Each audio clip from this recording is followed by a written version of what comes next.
Okay, you all ready?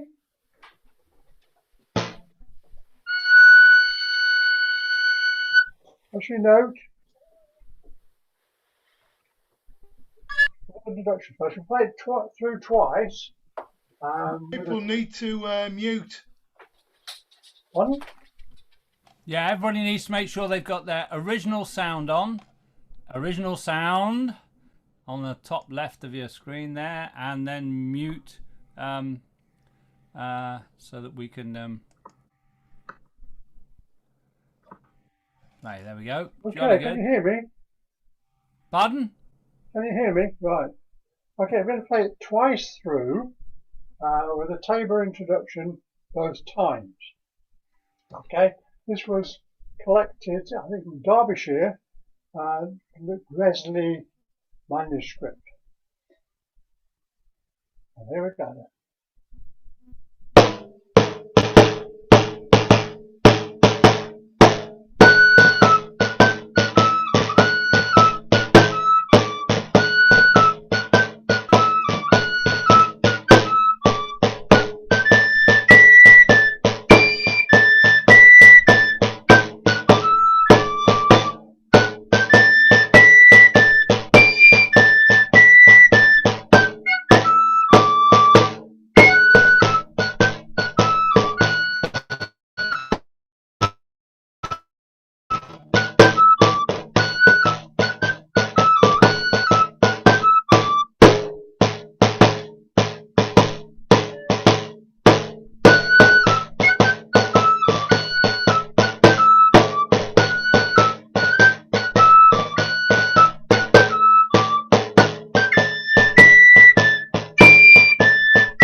Hooray! I found it very difficult there, Andy, without putting on the little 5 fraps at the end. Yeah, I was doing the Moresque stuff. Yeah. Yeah, I'm sure there was an extra couple of bars in the version we used to play on the B music. Right. Exactly. Yeah. Yes, I had this out with Bill. That version that I played is how they originally found it, I think.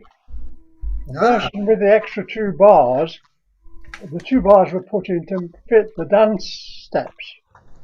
Okay? Okay. So they're both right.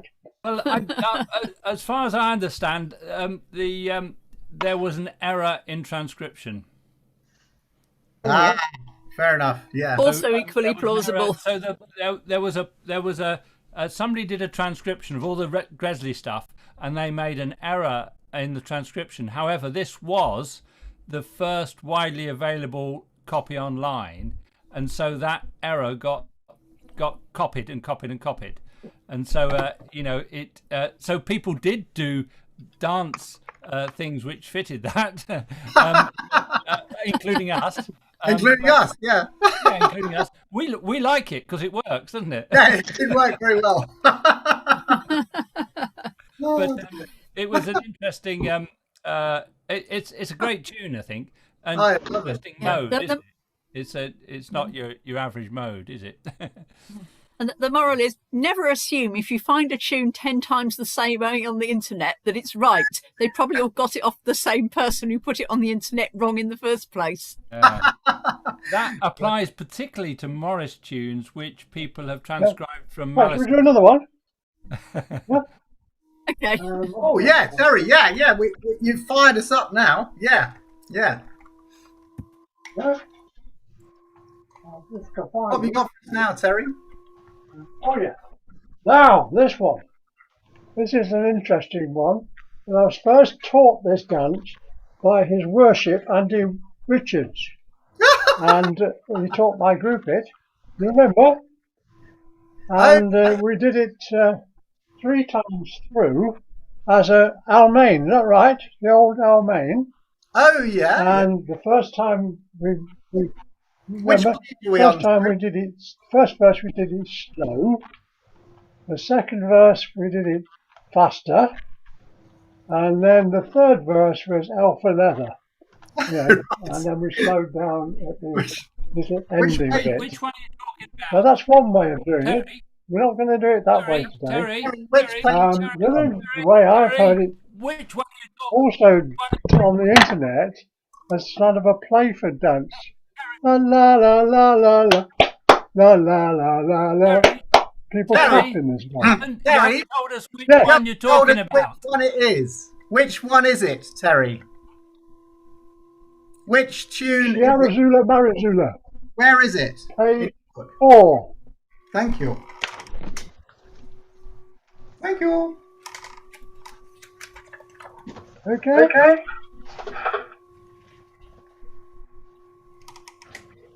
We're going to play at the same speed all the time. And we're going to play it twice through. The Tabor introduction will be only once.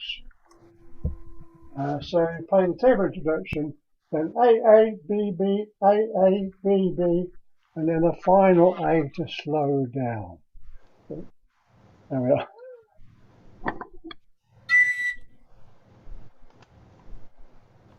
Okay.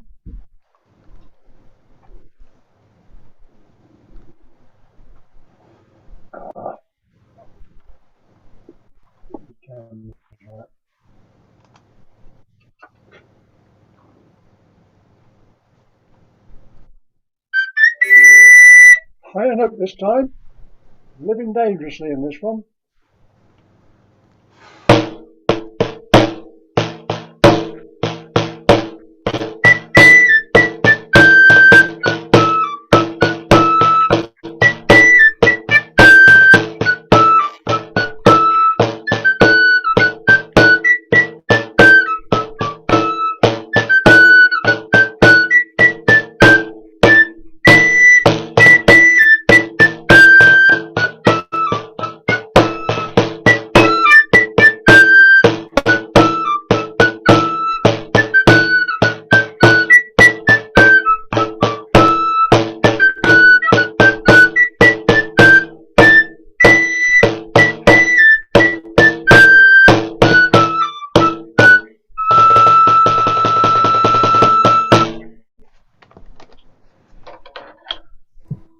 Wow, Terry, I was just getting into that. Can we do it again?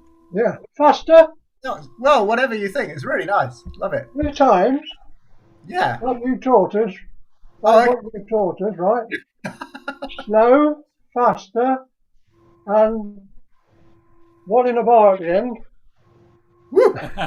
Are you ready then? Yay!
Oh, Hooray!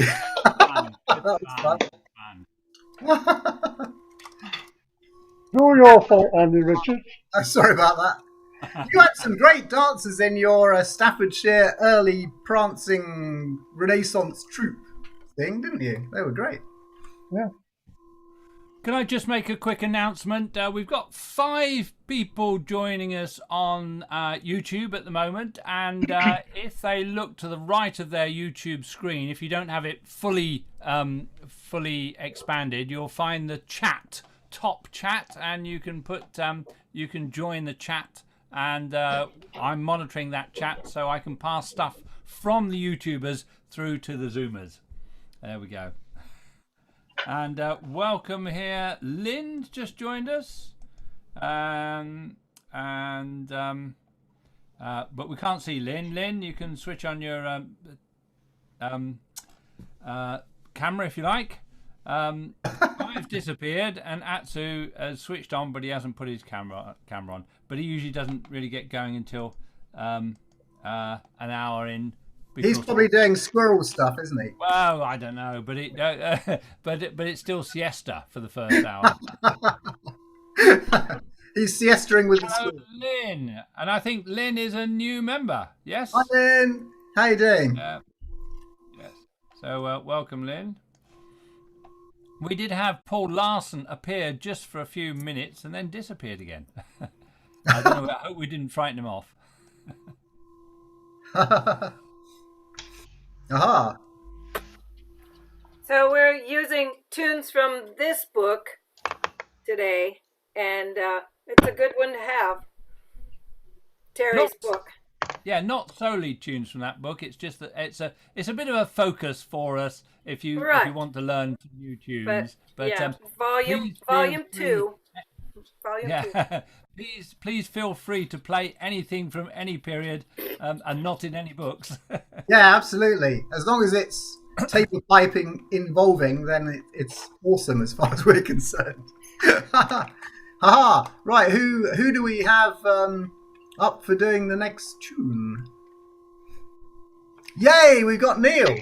Hurrah, Neil. Yeah, I'll volunteer because I haven't played a bit for a long time, but I have to go quite early, because Go, Neil.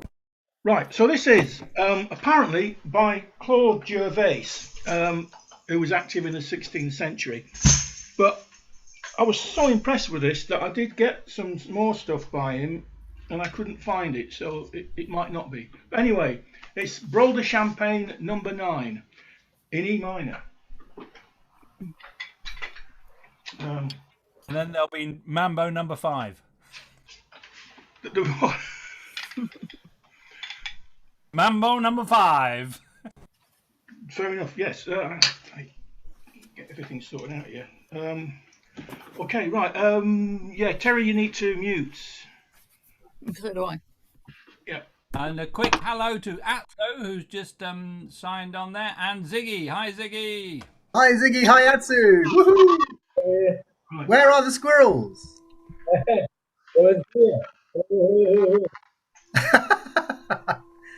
It's good to know they're there. Right, over to Neil. Okay, right, here we go. Yeah, right.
Wow, that was fabulous. That was really great.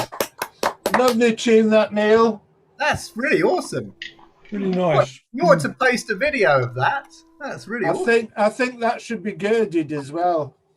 Yeah. Yes. Put the dots on the site or a reference to where you can get them. Oh, yeah, that would be great. If you could give us any pointers to the dots, Neil. I'll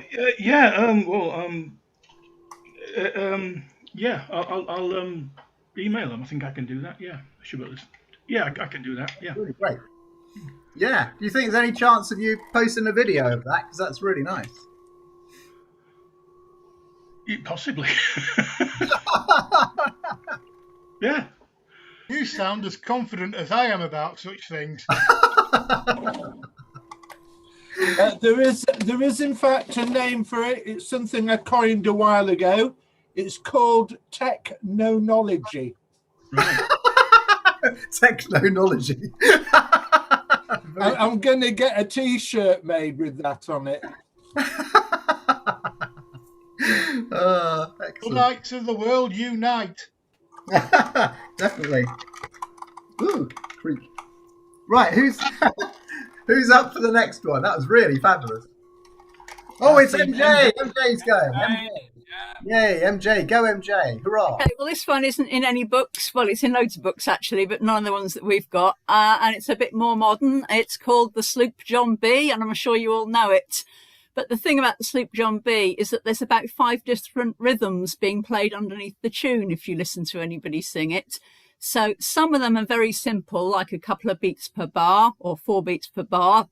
And some of them are the classic. And some of the beats are the same sort of rhythm as the song is singing. So if the words go, we came on B. Right, so what I do with it, because there's only one of me and I can't do 5 rhythms at one go, is that if the melody's doing something complicated, I play something simple on the drum. And if the melody is just holding a long note, I play the melody rhythm, which would be carried on in any case by some of the rhythm instruments in the background. So pick a rhythm, whatever you like, and have a go with it.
Ray, that was fab. Yeah. That was great, MJ.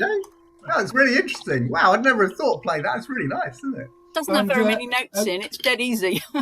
A little shout out to Terence for my brand new book. Thank you very much.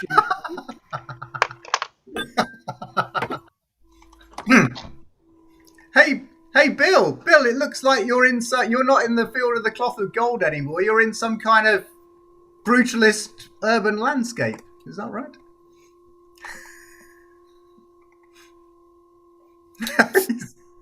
That's a window onto his grounds.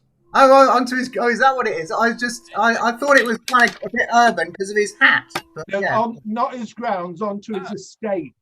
Yeah, onto his estate. Estate, Yeah, that's He's yeah. now grappling with his. Yeah, technical. I'm out on the estate actually. This is That is the up very in, Yeah. Oh wow, it is, isn't it? Sorry, I yeah, haven't we, noticed we that. we moved over the weekend up to Gloucestershire, so it get a little bit of fresh air. That's where we are now. And Yes. camp the marquee on the grounds. Right, fair enough.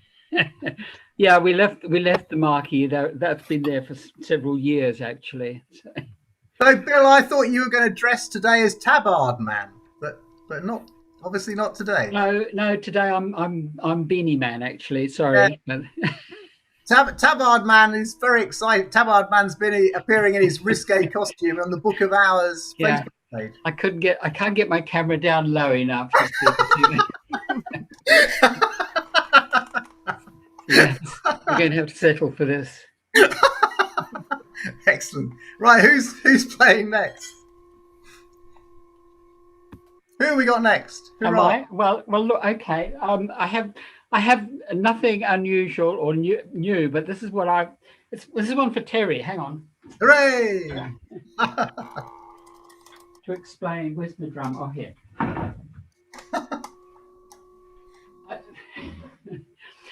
I don't know if this one's on Terry's list, but I've been going right back to the beginning to figure out what's the very first tune one learns playing the pipe and tabor. Actually, the first one is probably the Buffins tune, which is in Terry's book. But the other one, I realised suddenly, is this.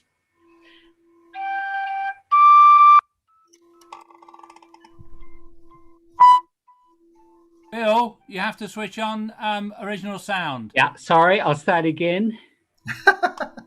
Original sound. Okay, here we go. Tune number 1.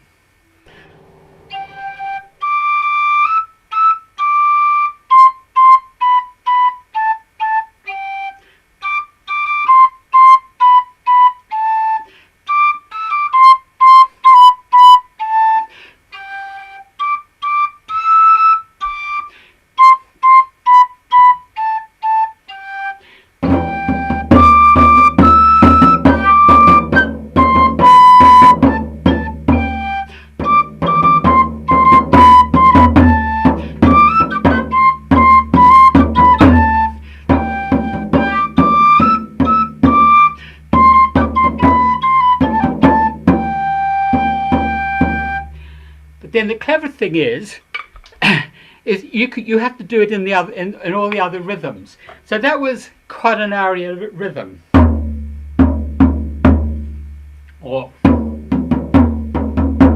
But then you can do it as a triple.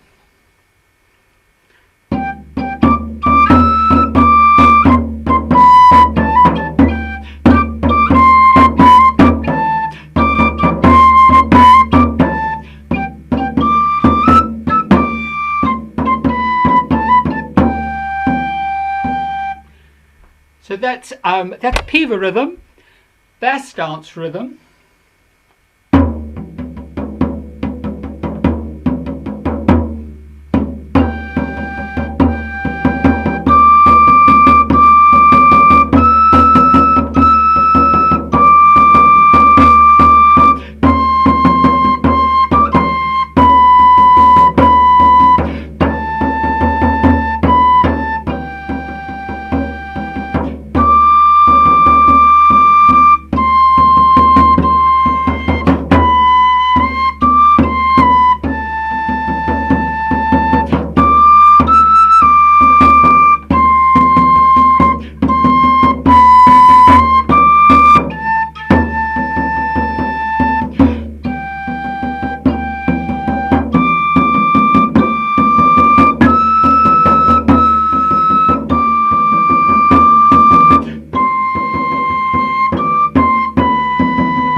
And finally, Galliard.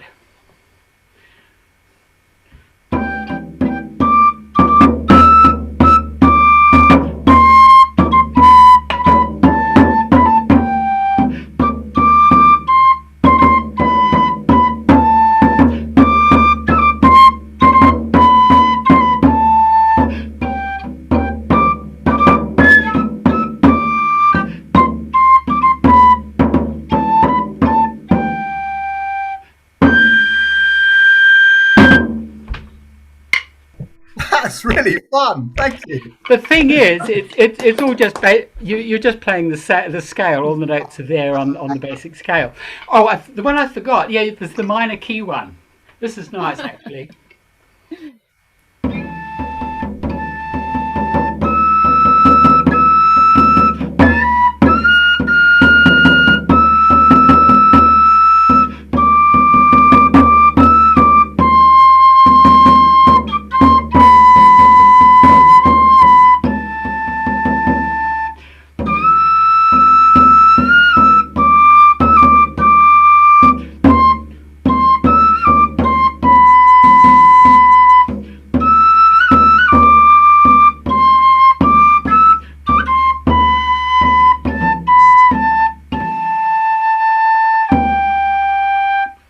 I think that needs working on. Anyway, thank you.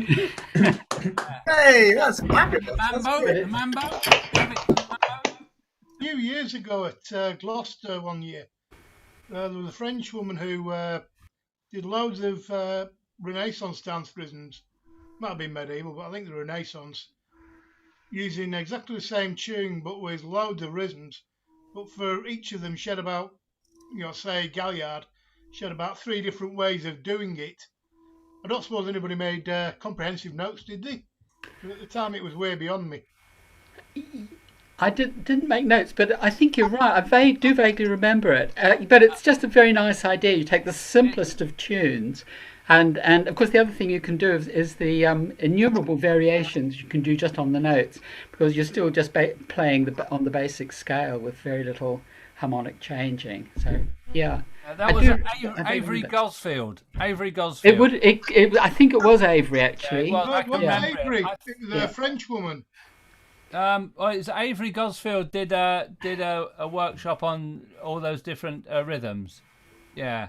I'm sure it was a French woman, and she played with Mi Hombre Ciel. She played with a melodeon player. Yeah, yeah. Right. Yeah, the duo. Yeah. But, well, I do remember in Avery's workshop that she did a whole thing with the same tune with lots of different rhythms. Yeah.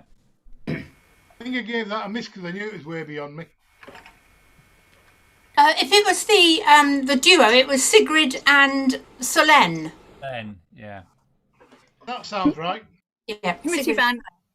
Committee band once did a workshop on arranging dance Cayley music for big bands, and we used Davy Knick-Knack for the whole workshop. Yeah. Yeah, well, my view, Twinkle Twinkle Little Star, if it was good enough for Mozart, it's good enough for me. So. Brilliant. Right, who's up to play next? Don't jump the gun. Not so much playing next, but could somebody play Quand Hiver? What? Quand Hiver. It's on page 3. This is a job for Terry. A little line from the 13th century. That's not me. Not me. It's page 3 of something else, I think, isn't it? Well, it's in the Taborers book. That'll be maybe the first one, is it? Yeah. Oh, the first book. Okay. Oh. We're all off to search for our first book. Oh, what book are you working from nowadays? Well, we're just cycling through them each week. How many books are there? There are 4 books. We're on. Well, I'm starting with number 1, and then I'll buy number 2, and then I'll get number 3. But I didn't want to go all out and get all 4 at once, if you know what I mean. Very sensible. Yeah, I'm a pensioner, you know. Yeah, we're 1 book ahead of you at the moment. Right. So next one it'll be number 2 next month. Yeah, excellent. No, Just play everything by ear and don't worry about the books. Exactly. Play everything by ear. That's the answer. Well, I do anyway, which is why I need somebody to read it for me, because I'm not very good at reading timing. In fact, I'm not very good at reading full stop. I am as well. So next month, Ziggy, we're going to be working from book 3. But you can still What play it about- if you like anyway. It's fine. I think Terry might be playing it. Here we go. Shall I play it for them? Have a go?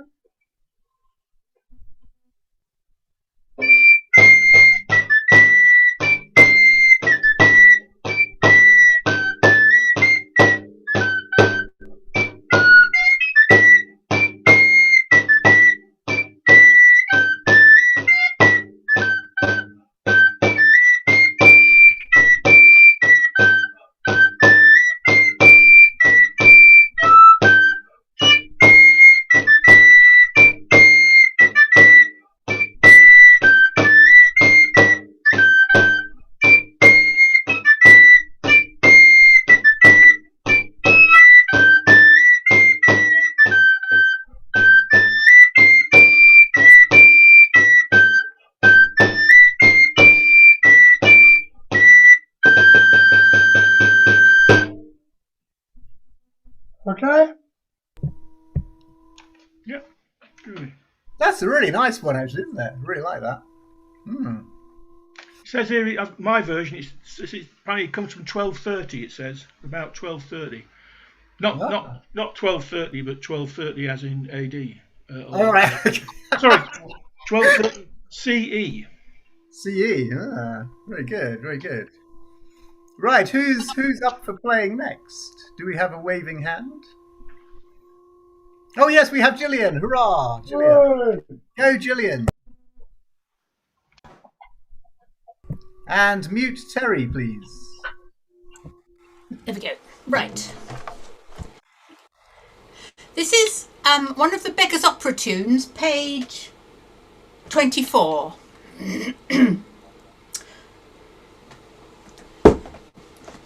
Would you have a young virgin? I mean, a lovely tune. Yes, I'm glad you clarified that, Terry. Yeah. You can,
There you go. Hooray! Right, just a technical thing here. We've got somebody joined called the Taborers session, and they raised their hand. I don't know who that might. Oh, it's you. It's you at the top. You've raised your hand. Yes. So, do you want to rename yourself so that we know who you are? I think it was me. I couldn't get in, and right. I was casting around for names, and eventually I put my email address in, and it let me in. All right. So, you can change your name. You can rename yourself. Are you on a PC or on an iPod or something? I'm on an iPod. How can I? I think if you tap, you might find under more you can rename, or I can rename you if you like. Yes, because I put my email address in the end, and it let me in. And So can I just like ask to your say- name and then I can. It's Viv. Viv. Yeah. Okay. And There we to everybody else, it's got to that time of the day, I'm afraid. I do have a 2 o'clock Zoom, so thanks for your time, thanks for your pleasure of your company, and I'll see you next time. See you next time. Bye, Bye, Ziggy. Ziggy. Goodbye. Take care. Aha, right. So who is up for playing next? It is Bird the Troll. Hurrah! And Terry, you need to mute. Don't forget, if in doubt, mute yourself, Terry. Terence Carter, mute yourself.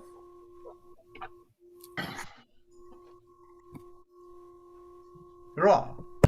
Right. Couple more brawls. Brawl the Village. It's 2 out of either 4 or 5 the others. I can't get to fit on table plate.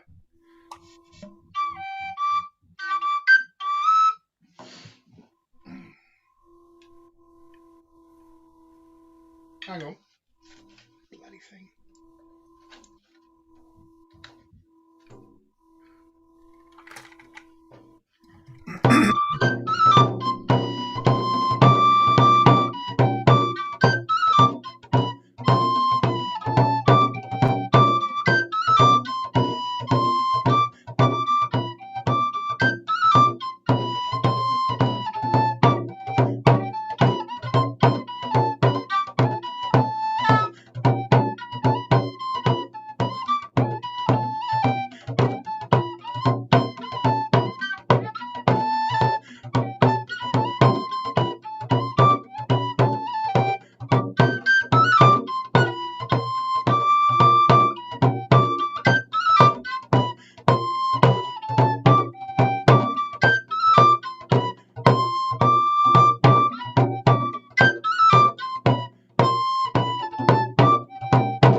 Hooray!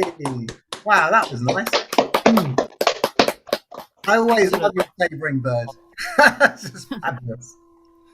Bye bye. it- I've got to go. See you. Bye bye. Oh yeah, good to see Bye, you. Neil. See you next time. Bye. So Bird, I tried to play with your Bowron style, and I think I'll get a shorter tipper because this one is just too long, and I couldn't do it. I love the way you do use the Bowron because I'm doing some Celtic stuff next week for an Irish thing, and I think I'll get a shorter tipper. Yeah, the one I use is that. And in terms of length, it's just over 7 inch long. Yeah, because From this the is like way, nip on your hand way there. beyond that, and it was difficult to get the double strike, Yeah, the roll. So I think I'll order one because I love that style. Yeah, well, next time if you ever come to England again, I've got a spare one or two of these, so you can have one. Thank you. But I love your playing, and so I tried, but I'm not up to the mark for a performance, but I'm working on it. Yeah, me too. Brilliant. Shall I inflict a hurdy-gurdy thing before it goes out of tune? You mean you can tell the difference? It might already have gone, of course. Right. So this is an attempt at the tune that took the court of Louis XIV by storm in 1661. It's the first appearance of hurdy-gurdies on the court stage. It was Jean-Baptiste Lully's 1661 Ballet de l'Impatience. So you got to picture the scene of these. I think it's 2 or 3 people dressed as blind beggar hurdy-gurdy people, sort of probably in tights. I'm guessing. I don't know. Well, Bill will be able to tell us later whether they would be in tights or not. I don't know. Anyway, right. Yeah, so it's going to be on. It's on a D pipe, sort of like D drones and things. Right, here we go.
Lovely. Excellent. Oh, I can take it off now. What did you say it was called, Andy? It's the Ballet de l'Impatience, seconde air pour les aveugles jouant de la vielle. 1661. I quite like Lully's stuff, actually. He's quite fun. Aha. Right, who's up for the next tune?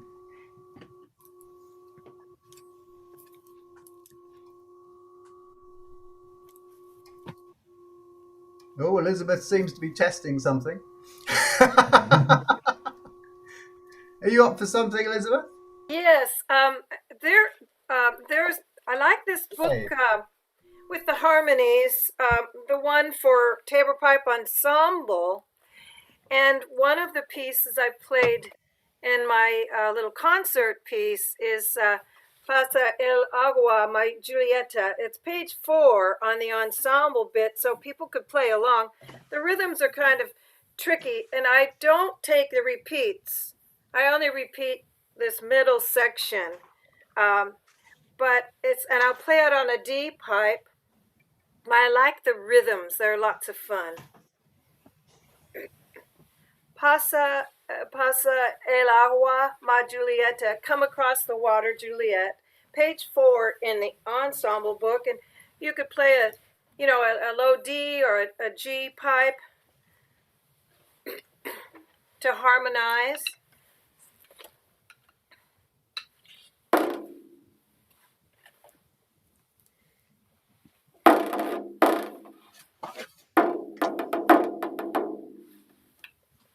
I may have to stand.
Sorry.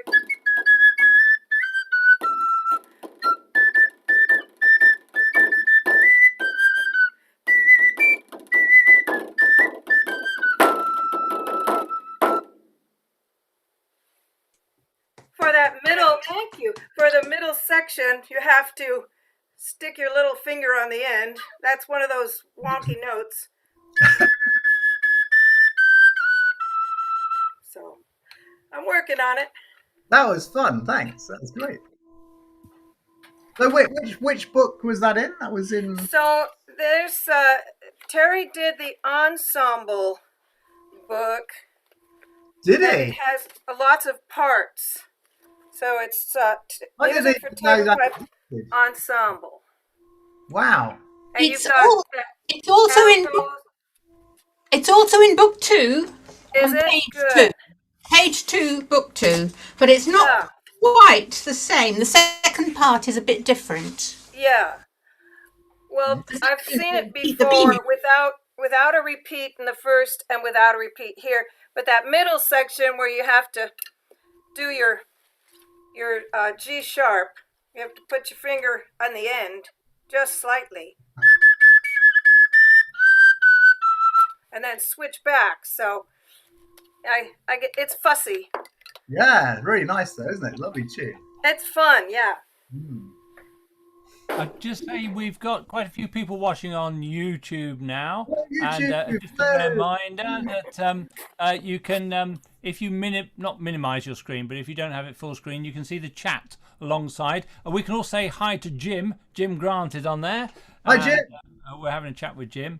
But anybody else, please do put your name up on the top chat.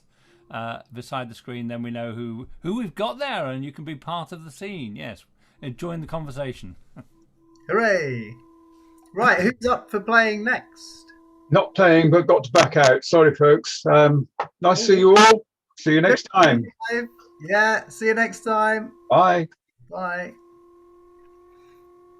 Aha, right, who's up for playing next then? We have Chris! Hooray! Chris, yay! I shall stand. I prefer to stand to play. This tune, it's just called the Cotillion, but there's lots of them. I don't know any more about it. It's in one of these folk tune finders, and some people call it the Sussex Cotillion. Anyway.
I really love that. That's just a lovely Yeah. thing, isn't it?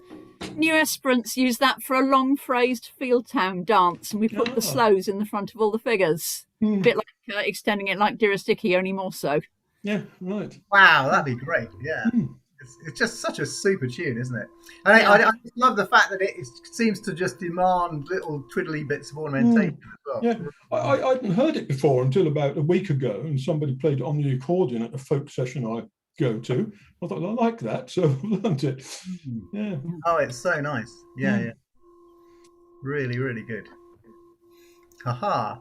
So the question is Atsu and the squirrels awake? That's the question. Have they had their siesta? I'm ready to play. You're ready to play! Hooray! You're ready to play! Yay! I need to play in this time, so. Anyway, so I was wondering what to play. We played in our Zoom session in Japan. A friend brought a baroque dance. I don't know if it's it is written by Parcel, or maybe Bill should know, might know. One of the contredance. Yeah. Anyway, actually, I love it because it fits quite well with pipe and tail.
Wow, that's fantastic.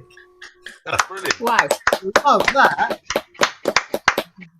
Do we have you got the music for that? That would be a great exercise for forcing me to practice some high notes. Yeah, that's it. That's the Contrefaçeur. Isn't it in? Didn't that go into Terry's book 4, the Contrefaçeur?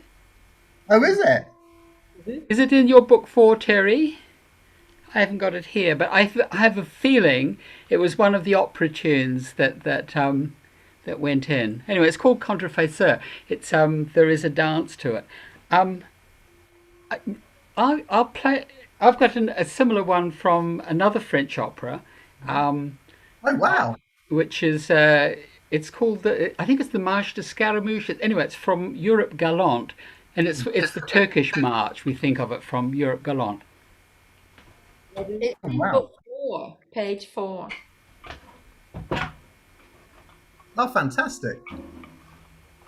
Yeah, it's quite interesting that it looks as though the French opera, this is in the early 18th century, late 17th and early 18th, they did use pipe and tabor quite a lot, particularly as part of the stage band, and you see quite frequently pictures of taborers in there amongst the foliage on stage, playing for the dancing. And what would they have worn, Bill? They would have worn what to them was standard. Actually, I was going to say standard day wear, but no, they were almost always dressed as as pastoral folks, shepherds' costumes. But it was very make believe. But however, the best illustration. The best illustration I have is an Italian. It's the Barcarolle, and he's dressed very fine. I'll send it to Steve, and he can put it on the website as it's a wonderful costume piece. It's Turkish dance. Brilliant.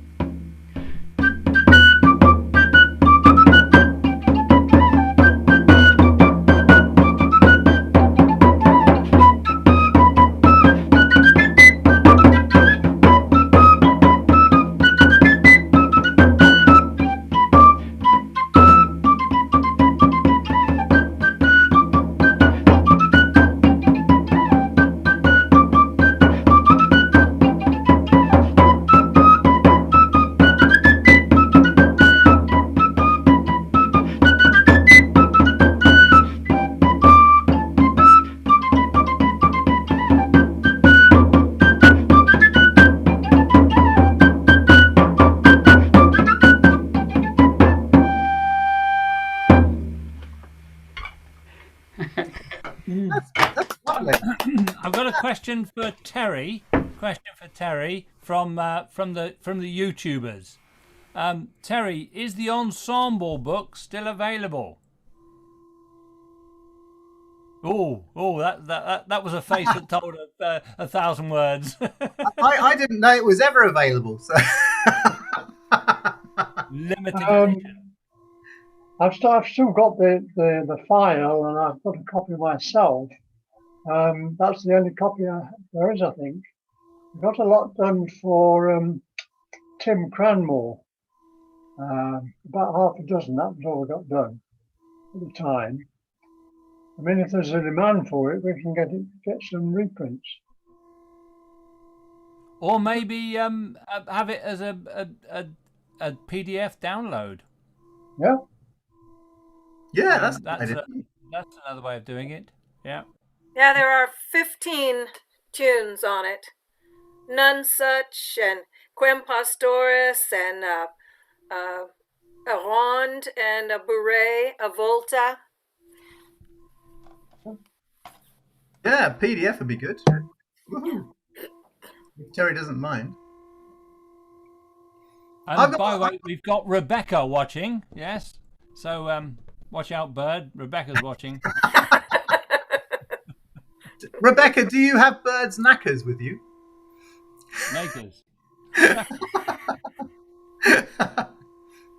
Actually, I've got a question for Bill. If he's not in the middle of his country estate.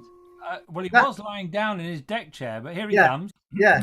So that last tune you played, that Turkish marchy thing, that sounded very similar to something that's vaguely familiar in the back of my mind. There must be some other dance tune that's quite similar to that, isn't there? It is a dance tune. It is a standard dance tune. When I mean that, there is a Baroque dance choreography to it. I don't know. I have no access to the back of your head, back of your mind, Andy. So I don't know what's going on in there. But, you may well have heard it somewhere. But, play for tune. Anyway, it's in Terry's book 4, and it's a nice tune. It works quite well. It's only got a little bit of half holing, but it does use all the range and so on. It's very very good tune. Recommend it. Linda was just saying something. Linda, what were you saying about it? Yeah, I've heard it as not the da da da da da da da da da. That bit there is very similar to a Playford tune, but I wouldn't like to say which one. When I heard it at first, I thought you were going to play it, but Hunt the Squirrel. It has da da da da da da da. Oh, that's probably where I've heard. Yeah. It's worth looking at. There are quite a number of tunes from French opera actually get into the country dance repertoire around that time. I'm just trying to think of others. Well, what about Broad Bourgogne? That's got very much. Yes. Yep, could be. Oh, what fun! A familiar theme. Yeah. Right. Who's up next, or do I have to inflict something else on you? No. Oh no. Oh yes, Stephanie. Stephanie, are you going to do one? I am. Yes. I could play Broad Bourgogne, but I got another one as well. So it depends. I've got one. I have to stand up. I've been practicing, which is one of my favourite tunes, which is it's a Dave Shepherd tune. Sorry, it's Dave Shepherd tune called William Taylor's Tabletop Hornpipe. Wow. Yeah.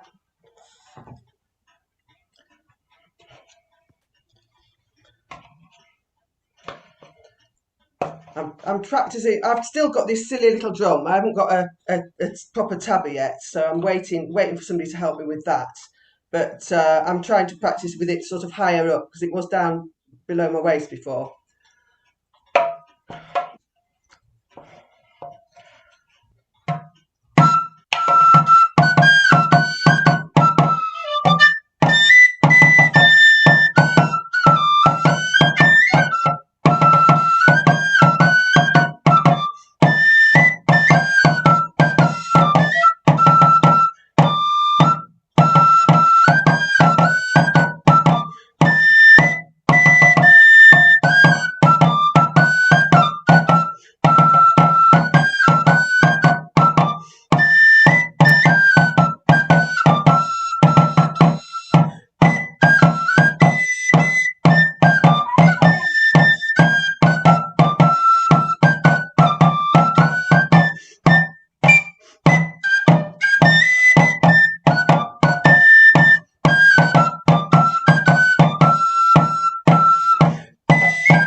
Sorry, but I get mixed up between A's and B's. Oh, that's such a lovely tune, isn't it? Yeah. Well, not a problem when you've got the dancers in front of you, though, is That's it? right. It does help. It's such an awesome tune. He's such a skilled guy, Dave Shepherd, isn't he? It's just amazing. Yeah. We just had a comment from Rebecca about Lily Bolero. I don't know what that comment is. Is that in relation to the last? Yes, it's got the same phrase of music in it. Yeah, da da da da da da da da da da. Yeah. And Lily Bolero seems to be very like Grimstock as well. It seems to start. Grimstock seems to start off the same way. Same way. Rebecca also mentioned that that Bird's knackers are with him.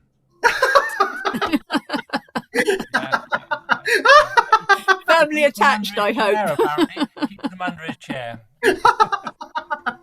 No, I just had a thought for next time. For our May session, Terry could send the PDF that he has for Now is the Month of Maying, and we could play it ensemble style. Someone could lead, we could all play it together and do the harmonies. Oh, wow. That's in there. It's page 14 on oh no, it's in the first book. So maybe we could all play this next time. It's in Terry's first book. Oh, it's in the first. The tune's in the first book. The ensemble thing's in this book, in the ensemble thing. Right. That'll be fun. Yeah. Yay. That's a great idea, isn't it? We could in May go for a number of ensemble things, because there's quite a lot of other interesting bits and pieces around, and that we've played at before. I remember Bill got us going with an ensemble version. Well, the Armored Man. We had in parts, didn't we? I think an online. We could do online. We could do Terry Riley's In C and actually have all of our microphones open at the same time, and it wouldn't make much difference. No, absolutely. It would probably be improved. One of the few tunes that is probably improved by doing it on Zoom all at once. Yeah, good idea. I've heard the brick folk people singing "A Keeper Would a Hunting Go," all trying to hit their space bars for the Jackie Boy Master bits. Oh, wow. Brilliant. Yeah, well, we could do something like that in May, couldn't we? Ensemble bits and anything else Mayish. Well, I've got to go in about 10 minutes because I've got another Zoom session kicking off. You want to play the tune, MJ? Okay. I've got this almost pentatonic tune. When I say almost pentatonic tune, you get all the way through 32 bars of pentatonicness, and then right at the end, there's one extra note. It's a Scottish tune by Alexander Mackay. He published it in 1805 or thereabouts in Glasgow. He was from Islay.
Wow, I love that.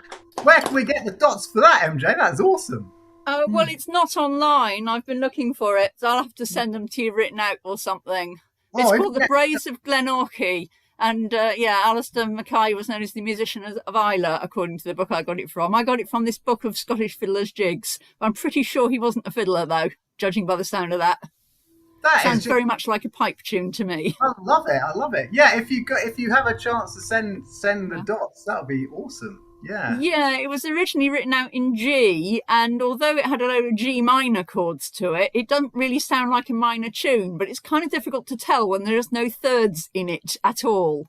It's missing the sixth note of the scale apart from right at the end, and it's also missing the third note of the scale. And it doesn't sound quite right when you put minor chords to it, but it sounds even weirder when you try and put major chords to it. So I think if you're better off playing it with open fifths, so you'd never actually play the third note at all, even in the harmonies. Otherwise, it sort of depresses it a bit if you put the minor third in. I just love it. There's just something really captivating about that one. Really nice. Yeah. Woohoo! Well, looking forward to that if you get a chance. Yeah. Yeah. Okay, I'll send you a copy of that. Wow! Thank you. Wow, who we got up next then? Yay! We got Jason. Hurrah! Jason, go Jason. I'm going to do a tune called Mrs. Casey that Andy's just been teaching me, and it's got slightly unusual rhythm compared to most Morris tunes, which I'm sure Andy will be able to explain the reason for it. And it's been quite a mind bend to get my head around the last couple of days, but I think I've got it now. So here goes.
Hey, that was fun. It's just a weird one with the rhythms of.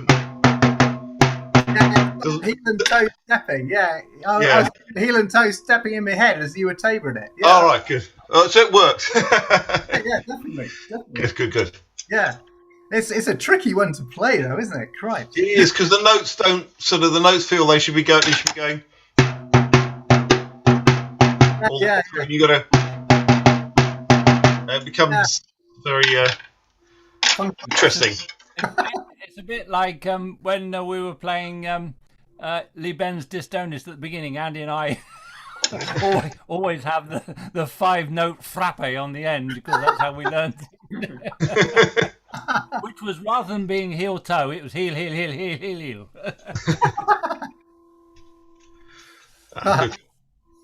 Aha! Right, who's up for the next tune? Yay! It's Viv! Hooray! Go Viv!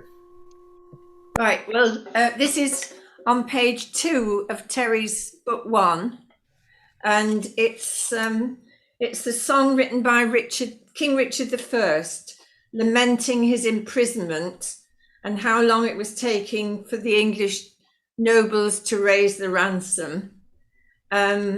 So it's given me a sort of pipe dream that I would like to go to that castle in Austria, Dernstein, I think it's called, and climb up to the battlements and set my metronome at 84 and hope it's the same as Richard I did it, and then play this tune.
Hooray, that was fun.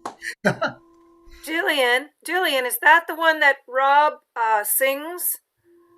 He knows the text to that. It's very he did it. He sang it once at a little jam, and it was so compelling.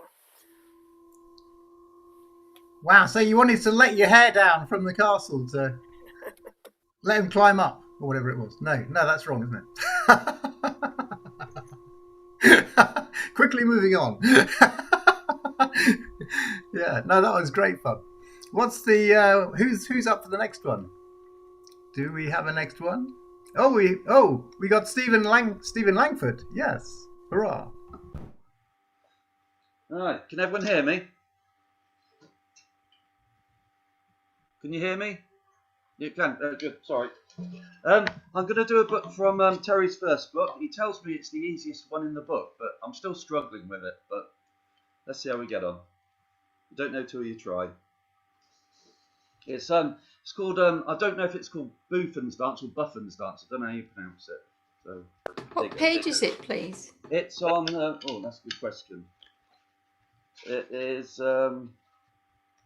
Buffon's Dance is. It's on page 25. Okay.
Thank you.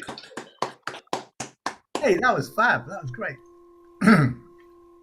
Remember performing that in York in the church. That was great fun, wasn't it? It's great. It's a great tune, actually. It's an excellent tune. I have a video. We played that endlessly over at Rotherhithe that year. We had the winter warmer there, and I've got a little video clip of it of about 30 Taborers all playing on Buffett. It's good. I think it's the one tune we can count on everybody knowing, so it's a good place to begin. It's a good beginner's one for a beginner to start on. I must admit, it's a great tune. You know, it's really good. Yeah, because I think Terry. Yeah, because it's sort of there's something really nice about it, isn't it? It's really bright and it's got a lovely. There's a great dance that goes to it. Which is in the orchesography, Arbo's book, and if you get to play it with the dance, it's a stick dance. So it's a very good one to accompany with pipe and tabor. I think we do that. Yes, we did when we were in York, and they did dance to it. But I think they used swords or something. But yes, it can be quite an expressive. A lot of violence could be done in there with some heavy armor. So I think they have quite big swords in the pictures. They do. Yeah. No, it's a serious. A serious piece, yeah.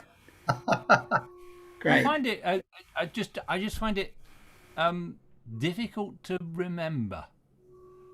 Just because it is very simple. It hasn't got enough interesting things in it to make that's the bit where it goes down. I find it like one of those tunes that sort of goes in one ear and out the other. Gone. And somebody say to me, "Play Buffins." I thought, oh well, how does that go? No, I can't remember that. Mind you, I think everybody's got tunes like. Well, I know I've got a whole series of ones. I find it really hard to remember.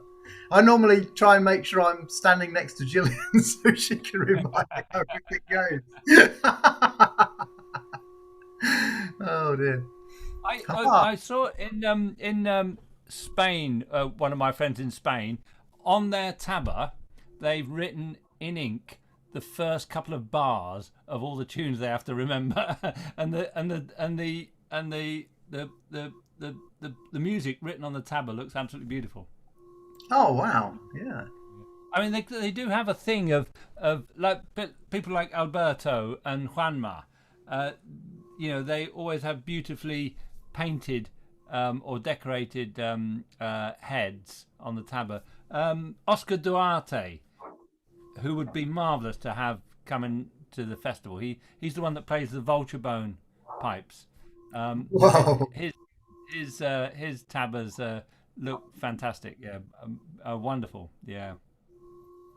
I'm just going to say the problem of remembering tunes and a lot of them being all the same. I have that great problem with the Arbo Brawls because they're all terribly similar and just remembering where they are. And my trick is a bit like that. I don't actually write them on the tabor, but I write the first 4 notes on a little bit of manuscript and dip it in tea so it looks authentically old, and then tuck it under the strings of your tabor. And you've got them all there. Once the real problem is just knowing where on the pipe the first few notes begin. And once you've got that, it's fine. But of course, the tunes, even if you remember the tune, it's not always easy to remember exactly where it starts on the pipe. So that's my hint for the day. Yes, tip for the day. Wow, dip it in tea. That's the answer. Is it in tea?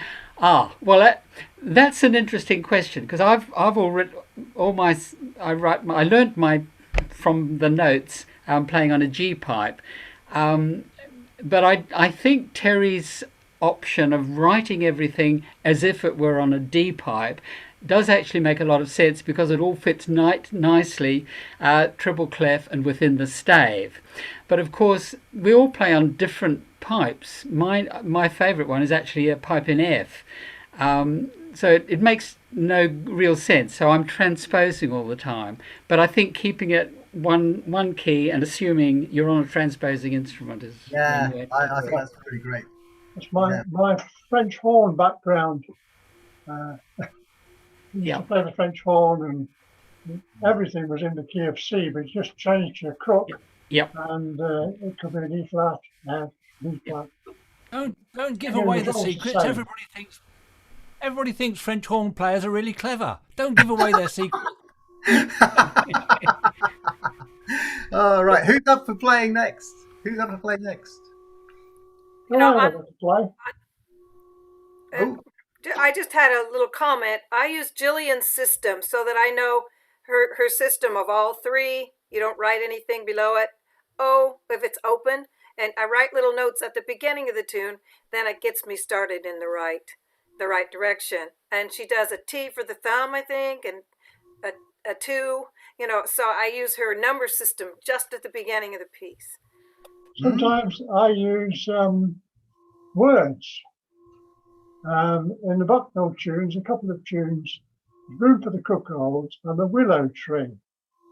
And I sing the willow tree, that fits, the willow tree. You can't do that to the other one. Room for the Cuckold, that works. Okay? I do that for Jamaica. Jamaica, diddle dum bum dum. I could never remember Jamaica until I thought Jamaica. Very good. Very good. The trouble with the Morris tunes, they all start the same, most of them. DG. The Field Town ones are a pain, because they all start DG. It's rising forth at the beginning of a. That's right, Morris exactly. tune. Yes. It's so distinctive, you know, especially Fieldtown and Bleddington's got quite a lot of them, you know, Bucknell, that's very strange. I've just been transcribing quite a lot of tunes for giants in Catalonia, and they have, there's definitely a very common feel to those tunes, and they're all just written, they've got a range of 1 octave, just like most of our tunes, you know, but they just fit the instrument very well. And it's a G instrument, and nearly all of them are in C, but they sit in the range G to G, and it gives them a particular flavour. You know, they don't even go that one note above like we do in a lot of the Morris tunes. They sit in the 8 note frame. Yeah. Very nice. Very nice. Right, who's up for playing next? There we go. Yay, Terry! Hurrah! Yay. Got a couple of pieces. The first one is in the book, and it's called Fortune My Foe. I always imagine for this one that somebody's being marched for execution.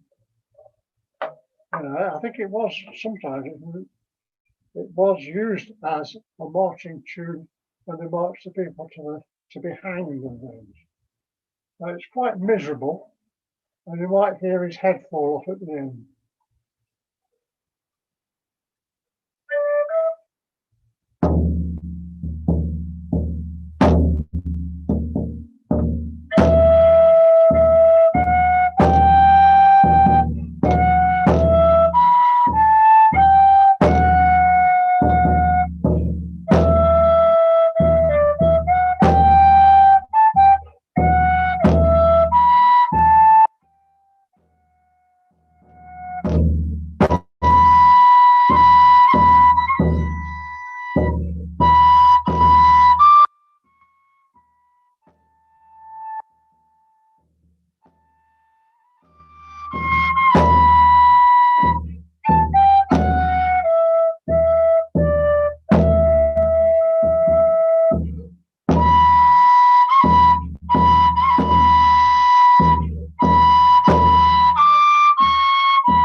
The next two is also in the book.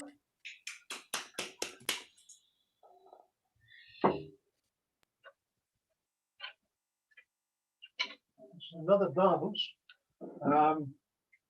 Bill keeps enlightening me about these things. You'll find it. I was to say, Terry, it is a great tune. It would do very well played en masse with the low. You're playing a low D pipe, and then what you do is you slacken off your drum, the tabor, until it sounds really low, and you play it with a soft soft beater, and it's a great sound. I would think doing 10 taborers all playing that tune on low D pipes with flat tabors would actually sound very effective. It would lead anybody off to the gallows. So, thanks, Terry. York Thank Mystery you, yeah. Plays Crucifixion Scene. I'm very grateful to Atsu for recommending the timp stick. I play the big drum with sometimes, don't they? So thank you, Atsu. Now this one is on page 5, and it's called So Ben Mi Shahar Bon Tempo. It's another dance, and I believe you can also sort of do a galliard or something to it, can't you, as well, but I'm not.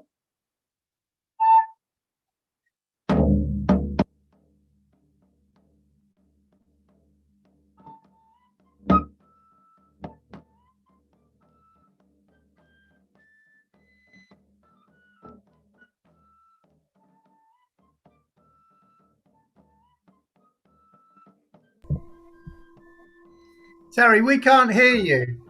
We can't hear you. Have you got your original sound on?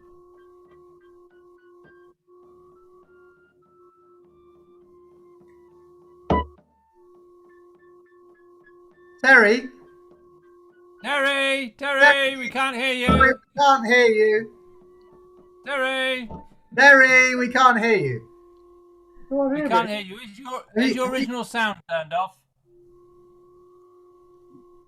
It says turn on original sound. You need to turn it on. Blue? Need to turn it off. Turn it on. Turn it on. On. There is a way of turning it on as default, but you might want to do that later so that it always stays on rather than it being the other way around where you have to choose it. It's not doing anything at the moment. Should it be blue? It should be blue. Blue. Blue. Okay. Shall I try that again then? Oh dear.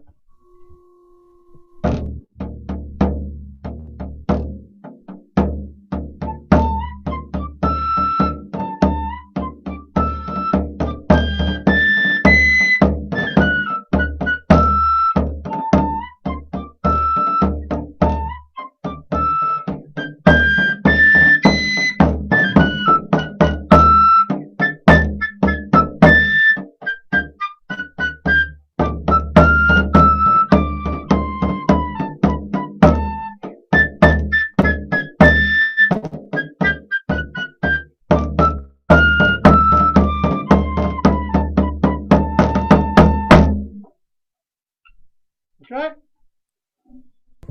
Hey, I love that one. That's really nice. Good tune, isn't it? Yeah, very, very jolly. That's a great. Terry, that was the first tune I ever learnt to play on the pipe and tabor. It's because it's a very popular dance. Ben Mikhat Bon Tempo, and somebody, I think it was Barbara's dance group. They wanted somebody to accompany them, so I had to learn that tune, and it's great.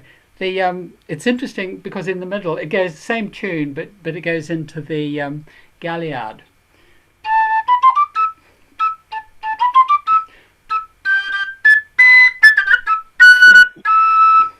And it's exactly the same, just a different rhythm, just the galliard rhythm. Oh, wow! So is that like a mixed sort of galliard and other sort of dance then, Bill? Well, the initial one is as Terry played it. For my stick.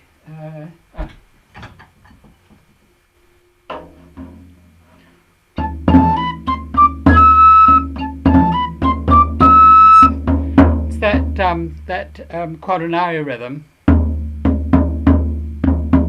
and then it just it's the same notes essentially, but it just goes into galliard.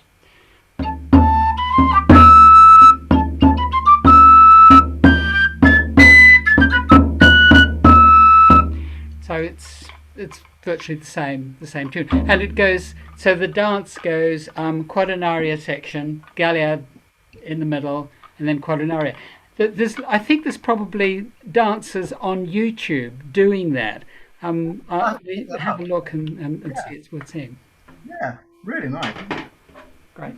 That's quite a thing that they used to do in those days, wasn't it? Economical with a tune, you know, make it do 2 dances. Value for money. Yeah, definitely good value for money. That's really nice. Right, who do we have next? Oh, we got Chris, and then we've got Bird. Hooray! It's good. Go, Chris. Well, talking of tunes which start with a rising fourth, Terry needs to mute. This is one which is a Welsh tune. It's called, oops, tangle myself up, Morn, which translates as Anglesey.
Hey, that was fun. I've got another rising fourth. I was just talking about those Grallier tunes for giants, and here's one which starts with a rising fourth. I'll just do it once through, just as an example.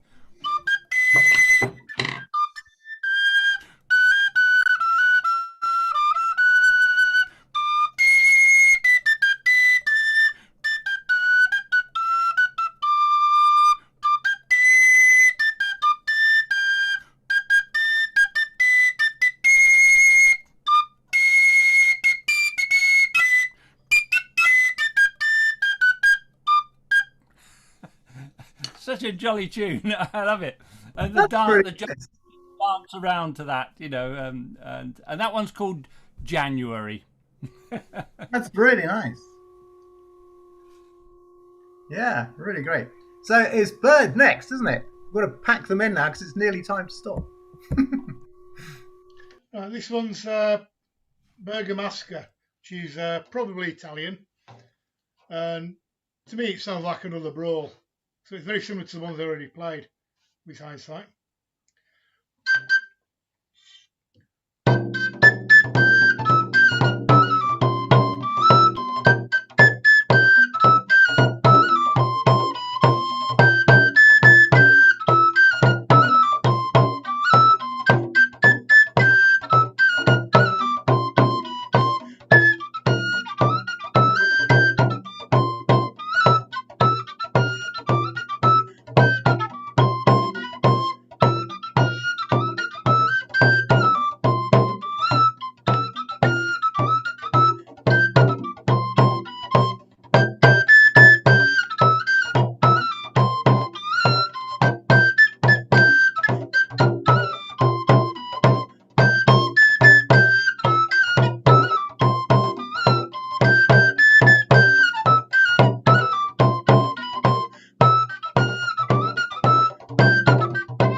Hey, that was fun.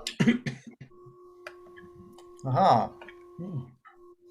Right, who's up for the next tune? Yes, Gillian. Oh, it looks like it's Gillian. Unmute. There we go. This is another one out of Terry's book, page 6. It's the cushion dance, which I think is rather nice. It's got a slow bit and then a fast bit, and I rather like the changes of speed in all these. But I do have to look at the music, I'm afraid. I don't know it totally off by heart.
I don't know the dance, but I do like to think of it as people in a circle and a lady with a cushion, and she goes round and chooses a man and puts the cushion on his chair, and then he has to chase her. But that's just what the music says to, that's just what the music says to me.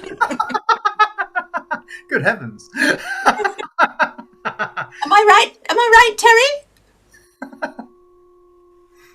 You have to unmute. He has to kiss her, or she has to kiss him. Right. Starts off with two people wandering around. One person starts off, wanders around the room, usually a man, and chooses a lady to dance with him. They dance the fast bit, and then those two people go off and choose a partner. Then the four people dance the fast bit, etc., etc., till everybody's dancing. That's the way I learned it. Right.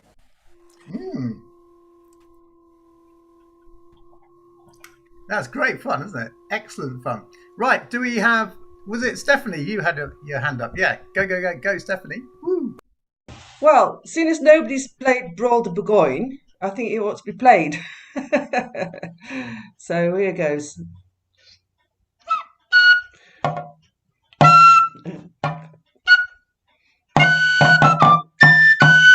Sorry.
Sorry, I have to keep going through the hiccups at the moment. We'll get there in the end.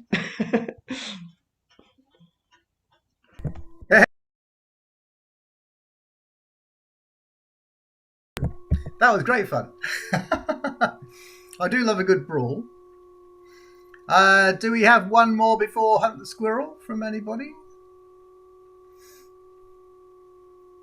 Or do I have to? Okay, I'll play one. I'll play Mundes then. I'm going to play the. Whoa, this is in Terry's book. I'm going to play it on an A pipe, but you can play it on a D pipe and it will work. I'm just going to be shifting some octaves if all goes well, which it might not. Here we go.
Very nice. Aha, right, so we're pretty much at the end. We got to do squirrels in a minute. So things that are happening on the Taborers scene. There's we had a Morris fed talk. Steve did a fine chat about Morris music history. I did a little bit of Bucknell taboring in the middle of that. There's a little summary of that on the Morris Fed website if anybody wants a quick summary of Morris music history. It's quite a nice review, actually, isn't it, Steve? Don't you reckon? Which tune did you do, Andy? I did the Shepherd's Hay, Bucknell, and so on the pipeandtabor.org website, there's a link to the beginners workshop, which is happening next Saturday for beginners. But the interesting thing about it is that I managed to get Ollie to video himself doing the dance. He's got some really nice stepping by him. So check that out, because it's kind of really great fun just to practice playing to his dancing. So yeah, it's a kind of quite a nice resource just to be able to play to his dancing, really. And it's a really nice tune. It was collected from Joe Poll in 1927, the last traditional Bucknell Taborer. So that's all good fun. So encourage people to come along to that who are beginners. And also, it's fine if people just want to come along and just play Shepherd's Hay Bucknell. Really, that's fine too.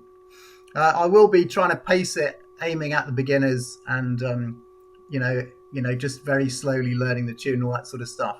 But yeah, try and encourage some people along. That'd be nice.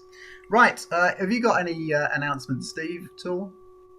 Well, apart from we're thinking of doing that talk for the Taborers Society sometime very soon. And also Stefan Dollock, some of you will know, has offered to do a workshop for us, and so we're currently planning that. So that won't be on a second Sunday, but that will be on on another date during the calendar, but probably a Sunday as well. And, so I guess I need to communicate with him, don't I? That's an action for me, I guess. Yeah, let's communicate with Stefan. Yeah, okay, that's good. Has anybody got anything else they want to mention? Anything going on? Stefan Dollock is also a link for the for Dick Bagwell's re-edited book. Yeah, he's taken on the responsibility for keeping that up to date and available. Brilliant. Okay, right. I put a link to the dance that Terry played, so Carbon Tempo is in chat if anybody wants to see the dance. I need to. Yeah, so I suggest you go into chat now and copy that, and actually I'll put that link also on the YouTubers. And we have 6 YouTubers there. That probably includes me. That's good. Ooh, I'm just saving that because I need to save that. That's a very important thing. That's I'll tell you what I can do. Why don't I put it on the Taborers Society Facebook page? Oh yeah, that'd be great. And then I'll just put it there, and so the Taborers Society Facebook page. I've just put that up there. So I don't know whether does it. I don't think it has Pipe and Tabor on it, but it's there, captured for you. Ah, thanks, Steve. Right? Yeah. Right. Yeah, that's right. Anything else before we get our squirrels out? Oh, we've all got our squirrels out. Excellent. Okay, right, here we go. Lovely to see everybody. See you all next time. Fantastic. Lovely music. Thank you. It's just so inspiring. Thank you very much.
you. Great session. Thank you very much. Yes, thanks very much, everyone. Thank you and goodbye. Just love all the variety.